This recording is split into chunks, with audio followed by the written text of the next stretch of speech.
All Bengal Trinamool railway hawkers ইউনিয়নের পক্ষ থেকে আইএনটিটিইউসির দমদম জংশনে ৪ নম্বর প্ল্যাটফর্মের ওপরে স্বেচ্ছা রক্তদান শিবির এবং বার্ধক্য ভাতা প্রদান, স্বাস্থ্য ও চক্ষু পরীক্ষা শিবিরের আয়োজন করা হয়েছিল। এই অনুষ্ঠানটি ১৭ ফেব্রুয়ারি শনিবার আয়োজন করা হলো তৃণমূলের প্রাক্তন পৌর প্রধান প্রবীর পাল এবং আহ্বায়ক সুকুমার দাসের দ্বারা আয়োজিত হয়। এই অনুষ্ঠানে উপস্থিত ছিলেন পশ্চিমবঙ্গ তৃণমূল ট্রেড ইউনিয়নের সভাপতি ঋতব্রত বন্দ্যোপাধ্যায়, সাংসদ সৌগত রায় সহ গণ্যমান্য ব্যক্তিত্বরা। আর তার কিছু ঝলক আপনাদের সামনে তুলে ধরছি। আইএনটিটিউসির উদ্যোগে যে শ্রমিকদের নিজের রক্তদান শিবির এবং বার্ধক্য ভাতা তুলে দিচ্ছে, কি বলবেন দাদা? এটা তো একটা প্রতিবারই এটা আমাদের আইএনটিটিউসি হকার্স ইউনিয়ন থেকে আমরা করে থাকি। আমরা এদের এত কষ্টের মধ্যে এরা সামাজিক দায়বদ্ধতাকে যে বোঝে না, এটাই তার। এরা এত সুন্দরভাবে অ্যারেঞ্জমেন্ট করেছে, এত বাধা বিপত্তি, এত কেন্দ্রীয় সরকারের বঞ্চনা, কেন্দ্রীয় সরকারের এই হকার উচ্ছেদের যে ঘৃণ্য চক্রান্ত। আমরা বলছি পুনর্বাসন দিয়ে হকার উচ্ছেদ করো, তারা পুনর্বাসন ছাড়া হকার উচ্ছেদ করা যাবে না। যতক্ষণ আমাদের দেহে রক্ত আছে এই হকারদের কেউ উচ্ছেদ করতে পারবে না। আজকে এখানে এত ভালো একটা উদ্যোগ নেওয়া হলো, রক্তদান পাশাপাশি বার্ধক্য ভাতা দেওয়া হলো কিছুজনকে, কেমন লাগে? রেলওয়ে হকার্স ইউনিয়ন খুবই ভালো কাজ করছে এবং অনেক দিন ধরে করে। এটা গরিব মানুষকে সংগঠিত করে তাদের সাহায্য করা মহৎ কাজ। তার সাথে রক্তদান করছে, 30 জন রক্ত দিলে, সবটাই প্রশংসাযোগ্য।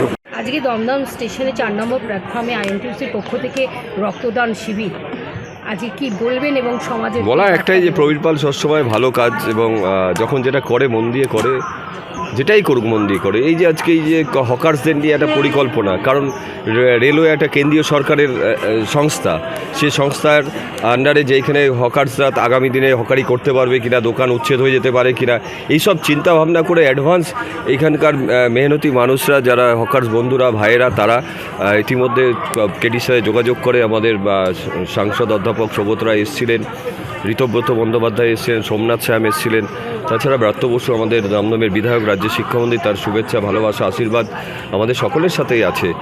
তাই আমরা চাই যে লক্ষ্মীর ভাণ্ডারে টাকা পাই তাই দিদিকে চাই, স্টুডেন্ট কার্ডে ভাতা পাই তাই দিদিকে চাই, কন্যাশ্রীর টাকা পাই তাই দিদিকে চাই।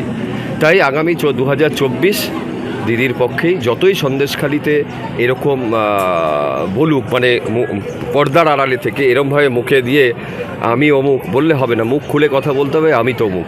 আর সত্যটা বলুন, আমরা সত্যটা জানতে চাই। এবং বাংলার মানুষ মমতা বন্দ্যোপাধ্যায়ের পক্ষে আমাদের সকলের সাথে আছে, আমরা মানুষের সাথে আছি, আমি প্রবীর পাল সহ যারা প্রত্যেকে মানুষের সাথেই আছি। ব্যাপারটা হচ্ছে, আমরা তো হকার, আমাদের খুবই পরিশ্রমী এবং আমরা নিম্ন একদম গ্রাসরুটের মানুষদের যে কী দশা হয় কর্মক্ষমতা হারিয়ে যাওয়ার পরেতে, তার জন্য আমরা এই বার্ধক্য ভাতাটা আমাদের সমস্ত হকার ভাইদের একটা সামান্য হকার ভাইরা এটা দেন, তাই দিয়ে আমরা প্রতি বছর এই বার্ধক্য ভাতাটা আমরা দিই। এবং আজকে রক্তদান শিবিরটা 2010 সাল থেকে আমরা কন্টিনিউ করে আসছি এবং যতদিন আমরা থাকবো আমরা এটা করে যাব। কিন্তু যেভাবে কেন্দ্রীয় সরকার, রেল যেভাবে আমাদের উপরে জোর জুলুম করছেন এবং উচ্ছেদের কথা বলছেন, তার প্রতিবাদে আমাদের চারিদিকে লড়াই চলছে। ঋতব্রত বন্দ্যোপাধ্যায় আমাদের Paschimbanga all Bengal Trinamool railway hawkers ইউনিয়নের সভাপতি ঋতব্রত বন্দ্যোপাধ্যায়ের নেতৃত্বে আমরা যেখানে আছি আমাদের শেষ বিন্দু দিয়ে আমরা এটা লড়াই করব।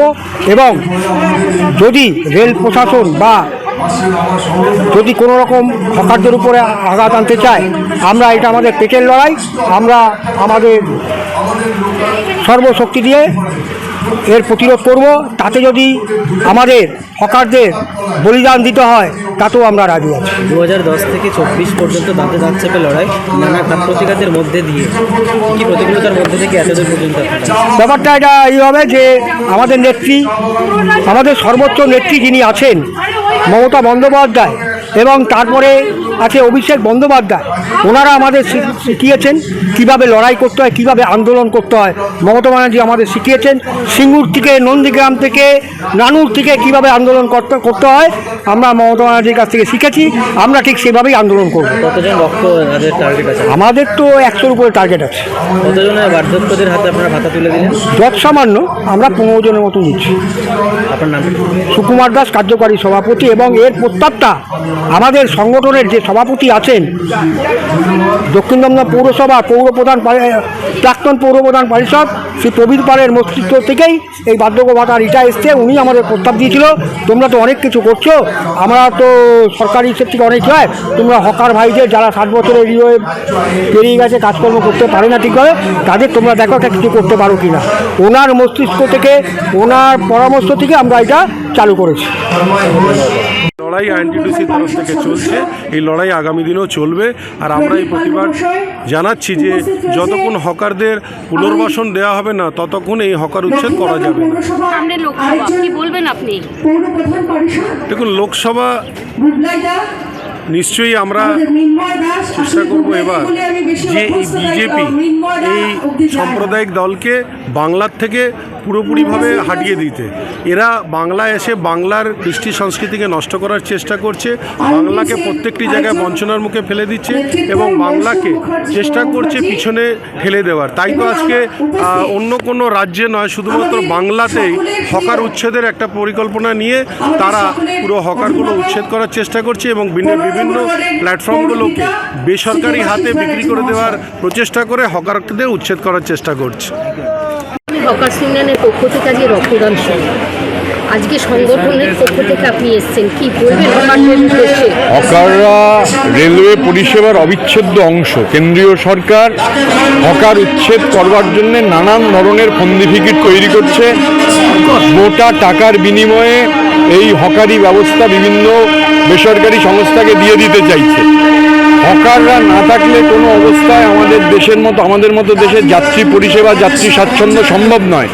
এরা একটা, এবং এদের ওপর আরপিএফের যে অত্যাচার, আমরা তা নিয়ে ইতিমধ্যেই হাওড়ায়, আমরা ব্যান্ডেলে, শাওরাফুলিতে সমাবেশ হয়েছে। এরপর আমাদের all Bengal Trinamool railway hawkers ইউনিয়নের ডাকে শিয়ালদা ডিআরএম অফিসে সমাবেশ হবে। বিজেপি রেলের মতো পরিষেবাকে রক্তশূন্য করে দিতে চাইছে, বেসরকারীকরণ করতে চাইছে। আর সাধারণ হকাররা এখানে দাঁড়িয়ে সামাজিক দায়বদ্ধতার আজকের এই কর্মসূচি নিয়েছেন। আমি তাদের অকুণ্ঠ ধন্যবাদ, অভিনন্দন, প্রণাম, সালাম, নমস্কার জানাই। লোকসভা কি বলবেন? সমস্ত শ্রমজীবী মানুষকে ঐক্যবদ্ধ হতে হবে, কারণ বিজেপি থাকলে শ্রমজীবী মানুষের কোনো অধিকারও থাকবে না, ট্রেড ইউনিয়ন করবারও কোনো অধিকার থাকবে না, মানুষ সর্বশান্ত হয়ে যাবে। Bureau report, news 24x7 TV. মুহূর্তের খবর হাতের মুঠোয়।